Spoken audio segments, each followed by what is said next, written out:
thankful for what's happening next. John Philip Alston will be coming to the piano and sharing some beautiful music with us.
It is my deep pleasure to introduce our speaker today. Sharon Solomon is a friend, mentor, teacher, and fellow sojourner to so many people. And I've known her since we were both much younger, more than 40 years. Sharon is the wife of Paul Solomon. And after she came to the fellowship in 1975, she held almost every job that there is. She's been a housekeeper, cook, travel agent, secretary, trance channeling, and inner light consciousness guide. She is currently the president of the Paul Solomon Foundation, where she's working on producing a video of Paul Solomon's life and work. Sharon is the chairman of our Pastoral Council, and she's a member of the board of directors. She has taught with Paul Solomon all around the world, and most recently she shared his readings and teachings with groups in Japan. Sharon is currently among a group that are doing Zoom classes in inner light consciousness, a guided experience in spiritual evolution, and other teachings of Paul Solomon's. Today, I know we're in for a treat because she has some stories to share. And we're looking forward to it. So let's open our hearts and minds to invite Sharon up to share. Each year on Paul Solomon's birthday, we used to celebrate with a big party, and everyone was invited. This year, on July 7th, Paul would have been 81 years old. And it seems to be a good time to reminisce about his life and work. Life of Paul Solomon was a time of magic and miracles, of extraordinary adventure, limitless opportunity, and rapid spiritual growth. Sometimes I have a hard time believing some of the things that happen, and I was there and witnessed them. So excuse me, the first story I'd like to tell you was about how the fellowship was created. This is also called the peanut butter story. Soon after Paul's extraordinary experience of going into trance and the voice talking through him, telling things that Paul couldn't possibly have known with his conscious mind, Paul asked who or what the voice was. And the voice said it was the source of his mind, the origin, the creator of his mind, his higher mind. We use only 10% of our minds, the source said. And Paul, of course, wanted to know more, and the readings began. People started hearing about Paul Solomon, mainly by word of mouth, and people started coming to Paul's house to listen to tapes about the communications, about spiritual growth, prophecy, the mysteries, people being healed, holistic memories, remedies, and many other fascinating topics. Paul would wake up in the morning hearing his voice coming out of old tape recorders and go to sleep with the tape recorders still going, the voice going on and on. At that time, in those early days, he was still working as a restaurant manager in Atlanta. And in between going to work and sleeping, he would give readings every day. And thus, he spent his daylight hours, most of his daylight hours, in an unconscious state. He was eager to help each person who came. It was what he cared about most, what mattered to him. When Paul was at work in the restaurant, he was thinking about the people and the readings. He didn't want to be at work. He wanted to be at home, studying, doing more readings, meditating. He was spending more and more time talking about metaphysics to his customers and letting the waitresses handle the work, and the customers didn't want to hear about it. First, he gave up his manager's position and cut his hours to part-time, but the hours weren't enough to support him. Sometimes he didn't show up for work, and when he did, the quality of his work was poor. His heart wasn't in it. The only thing he wanted to do was give readings and study and learn things from them. But he had to work to earn a living. What could he do? There was only one person Paul trusted as spiritual mentor who he believed he could answer his questions, his dad. He asked his dad what he should do, and his dad said, "Son, why don't you just quit your job and do exactly what you want to do?" I'd love to do that, but there's no way to earn a living doing that. I have to pay my bills. I have to eat, said Paul. His father said, "Has it ever occurred to you that it's pretty hard to starve in this country?" And that was then, in the 70s. It's different now.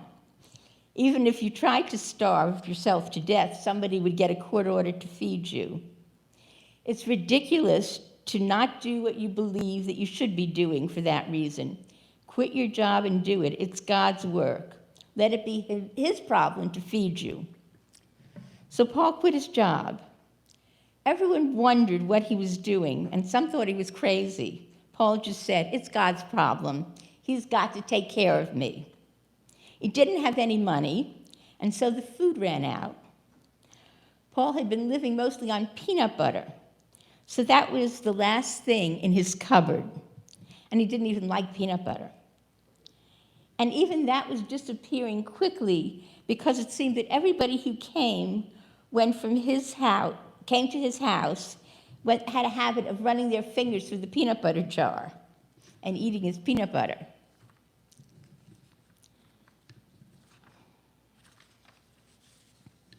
When the peanut butter ran out, Paul decided to fast. I'll just fast until God sends me something to eat, he said. It shouldn't take too long. God had lots of resources. After almost a week of fasting, Paul was pretty uncomfortable. There was a friend of his staying in his house because of interest in the readings. His friend's money had run out at the same time Paul's had, but his friend was an astrologer, and when people would come to the house and get into conversation about astrology, he would say, "There's a lot I could tell you about that. Let's go up to the pancake house and discuss it." So his friend was eating fairly regularly. Paul's friend kept asking him, "What are you going to do?" And Paul would tell him, "As I understand it, if you do God's work, he'll feed you." Paul's friend didn't think that was a very responsible way of thinking, but Paul continued to believe it, and he kept fasting. Finally, Paul had enough. "I'm going to eat," he said. "You got some money?" his friend asked, and he jumped to follow him out the door. "No, but I'm going to the pancake house and have a meal," Paul said. "Are you going back to work?" his friend asked. "No, I'm going to the pancake house and have a meal." "I'm going to eat." "How are you going to do that?" "I'm going to the pancake house, and I'm going to order something, and I'm going to eat." "How are you going to pay for it?" "I'm not," Paul said. "God is." "You're crazy," his friend said. "Maybe, but I'm also hungry." The pancake house was only a couple of blocks away, so there they were, Paul walking along in a determined sort of fashion, and his friend nervously rushing along beside him, asking, "You're really going to do this, aren't you?" Paul said later that if his friend hadn't been there, he probably would have chickened out and gone back home. But he had stuck his neck out, and he had to finish it. He had no idea what would happen. "You're just going to go in there and eat, and you think God's going to walk in and pick up the tab?" his friend asked. "Something like that," Paul said, and he kept walking. As it turned out, God didn't wait until Paul ordered. When he got to the edge of the parking lot, there was a $5 bill waiting for him on the ground. So he picked it up, went inside, and ate what he described as the most important meal of his life. Paul said, "Finding the money was confirmation that I had made the right decision to quit my job. I've never doubted again that God would support me as long as I continue to do his work." At the same time, the people at his house were having a meeting. They had realized that Paul was fasting because he had no money to buy food. In the meeting, they decided to form a group. They all chipped in to buy groceries and to pay the rent that was due on the house. Since they were spending so much of their time there, they decided to make the house a center. So while Paul was having that meal, the Fellowship of the Inner Light was born. People continued to flock to Paul's house to get readings, desperate people. And Paul knew he couldn't give readings to them all. So he asked the source what to do about it. And the source said that everyone can learn to contact the source of their being. The source had given Paul a program for his own spiritual growth, and he made these teachings into Inner Light Consciousness, a guided experience in spiritual evolution, which he taught around the world. I came to the Fellowship of the Inner Light in 1975 after taking an Inner Light Consciousness course in Wayne, New Jersey. It was incredible for me, introducing truths I had never dreamed of, and that's where I experienced my first miracle. I had just given up smoking and was suffering from asthma at the time, And during the ILC class, I started having difficulty breathing, and people could hear me wheezing and coughing. And Paul came over and touched me, and within the first few seconds, my breathing was eased, and I was breathing normally again. In that first ILC class, Paul invited me to join the staff of the fellowship as his secretary, and I came to Virginia Beach to see the fellowship. During that time, I had the opportunity to witness my first reading. I want to describe to you my experience of that first reading. You know, there are times in life that you can remember, like cameo, you can remember in detail, as if you're there. Anytime you think of it, it seems to be happening in the present moment. My experience of the first reading that I experienced that Paul Solomon did is like that for me. And this is how it happened. There is a special stillness as a small group moves to an upper room.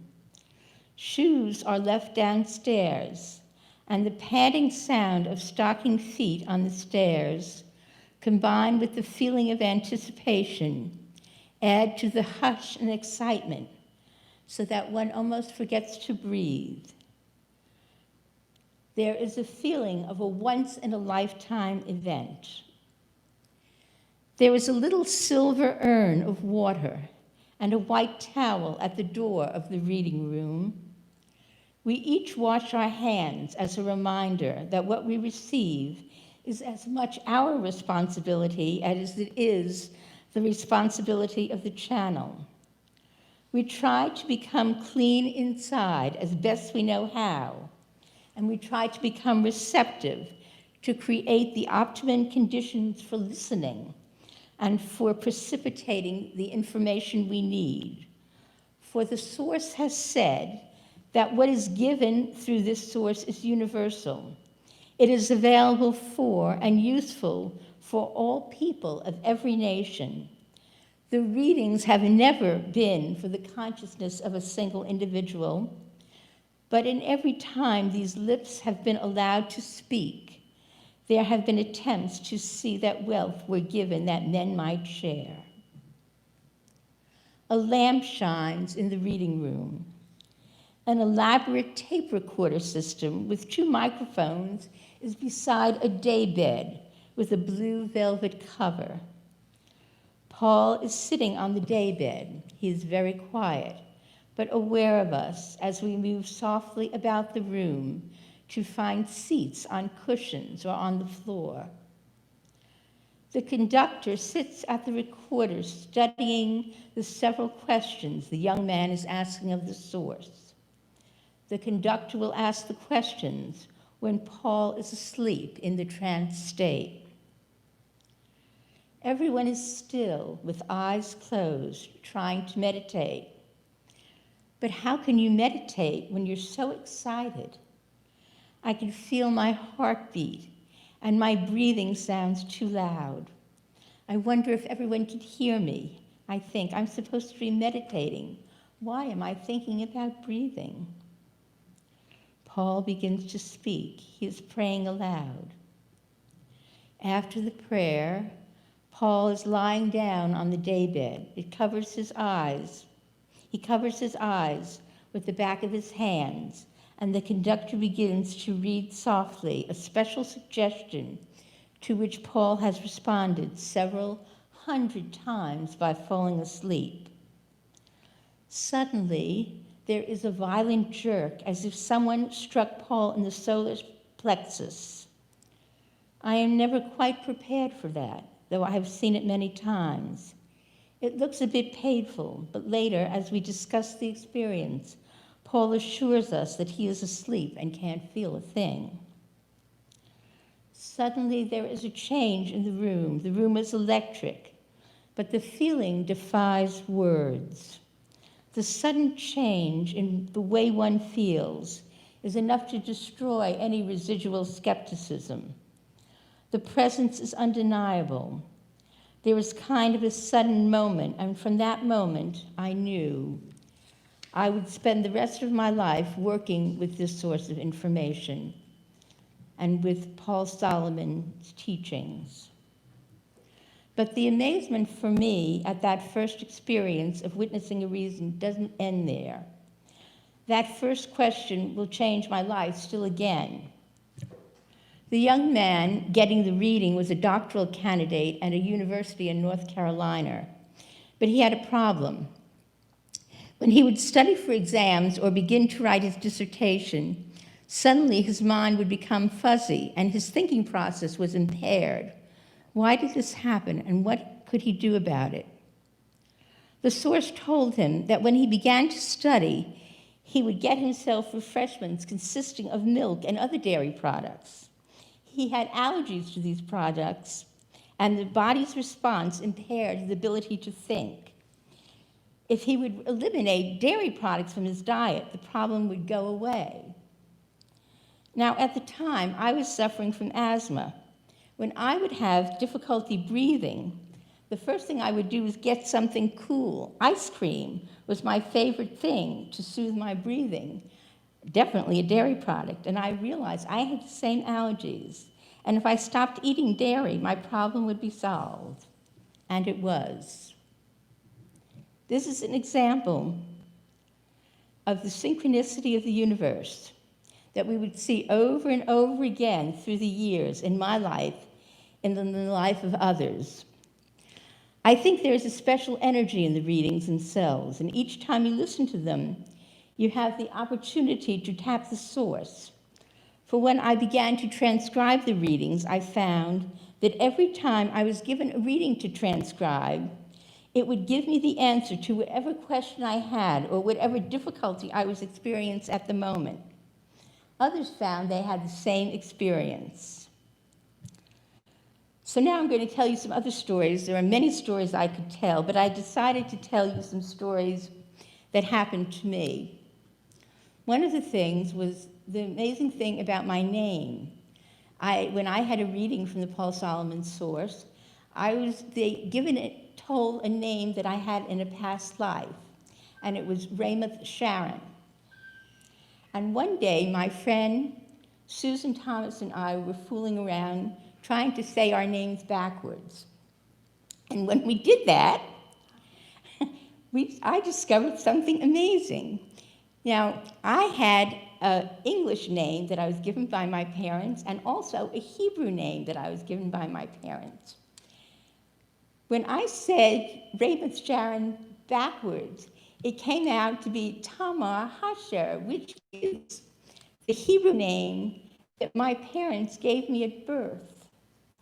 So somehow my parents had given me the name that I had had in a former life, only backwards.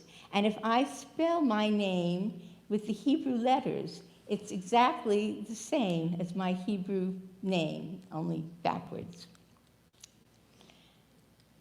There were several times that Paul healed me in the many years that we were together, 18 years that I was with Paul, working at the fellowship. And the first time was at the Sea of Galilee. We went on a tour of Israel, Egypt, and Greece. And I got seasick and was feeling miserable at the Sea of Galilee. And I decided I was going to go back to the hotel and not proceed with the other people. And Paul took my hand, and I said to him, he said, "Why didn't you tell me you weren't feeling well?" And I said, "Well, I didn't want to bother you. You have so much else to do." And he said to me, as he held my hand, "I'm a pipeline, not a reservoir." And as I couldn't actually feel the energy, but suddenly the nausea went away, and I proceeded to go on the tour. Another time, Paul loved to cook. And some of the most wonderful experiences, a bunch of us would get together in the kitchen and we'd be cooking all these elaborate meals People would come from all over, and we had such a good time cooking, and I spilled hot grease all over me, and you could actually see the blisters coming up. And he came over and he touched me, and they went away instantly. Another time, I was in my bedroom and I had a migraine headache, and I was thinking, oh, Paul, heal me, heal me, heal me. And I fell asleep and was fine the next morning. And the next day, Paul said that somehow in my astral body, I had come into his room at night, and I had asked him to heal me. And so he had healed me, and therefore I felt better. Another time, Susan called me on the phone and said, you know, what happened last night, I had this terrible earache, and I asked for Paul to help me, and he came and he helped me, and my earache was better. And that morning when I brought Paul his breakfast, he said, somebody had an earache last night. I wonder who it was. And I told him that I had just gotten this phone call that he had healed Susan. There are many, many other stories I could tell of miracles and amazing experiences. There's so little time and so many stories, but I want you to realize that all these stories and all these miracles are all meant to draw your attention to the real teaching that is, you are God's sons and daughters of the Most High, child gods growing up to be what your father and mother is. During his lifetime, Paul spread his teachings all over the world to hundreds of thousands of people in 22 countries. There are more than 1,600 readings and thousands more lectures on every topic imaginable, including soul development, balanced living in human relationships, world prophecy, spiritual sciences, such as astrology, numerology, tarot, prehistory, Atlantis and Lemuria, reincarnation and karma, different forms of energy, music and art, UFOs and space beings, the study of vibration. Paul gave a large range of medical readings explaining etiology and recommended remedies for disease. He brought together people in the fellowship's interfaith church from every religion, culture, and political persuasion, proclaiming, our true mission is to build a beautiful family, a real family of people who feel related to each other. This family must extend across religious walls and barriers. This family must reach across socioeconomic and class barriers. We must reach and encompass the poor and the sick, the criminals and the insane. Every person on the planet needs to know that someone cares.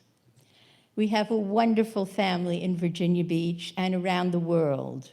We are blessed indeed. We welcome all to join us. Thank you.